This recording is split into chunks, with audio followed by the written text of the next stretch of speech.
దేశంలో భారత రాజ్యాంగం కాకుండా బీజేపీ రాజ్యాంగం అమలు చేయడాన్ని తీవ్రంగా ఖండిస్తూ కలిసి వచ్చే రాజకీయ ప్రజా సంఘాలతో దేశవ్యాప్తంగా ఆందోళన ఉధృతం చేస్తామని హెచ్చరించారు.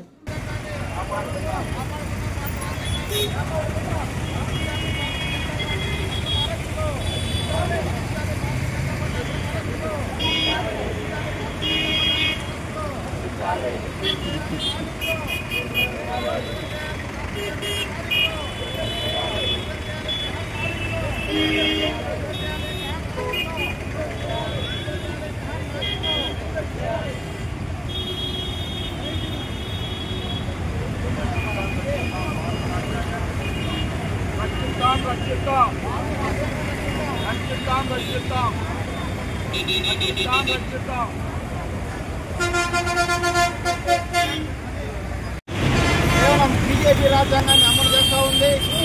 అందులో భాగంగానే ఆమ్ ఆద్మీ పార్టీ కశ్మీర్ ఏకైక ఎమ్మెల్యే అయినటువంటి మాలిక్ గారు శాంతియుతంగా తమ నియోజకవర్గంలో కశ్మీర్ రాష్ట్రంలో ప్రజలకి పేద ప్రజలకి హాస్పిటల్ కావాలని అడిగినటువంటి క్రమానికి ఈరోజు దేహద్రోహం కింద కేసు నమోదు చేసి జైల్లో పెట్టారు.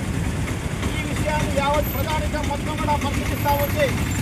ఈరోజు కేవలం భారతీయ జనతా పార్టీ ప్రతినిధి గొంతుకుల పైన నిజాయితీ పార్టీల పైన పార్టీ నాయకుల్ని అక్రమంగా అరెస్ట్ చేసి ఈరోజు జైల్లో పెట్టేటువంటి కార్యక్రమానికి కోరుకున్నది. ఇప్పటికైనా కానీ సుప్రీంకోర్టు జోక్యం చేసుకొని మానవ హక్కులు కూడా జోక్యం చేసుకొని ఖచ్చితంగా ఆ యొక్క ఎమ్మెల్యే అయినటువంటి ఎమ్మెల్యే నాగరాజ్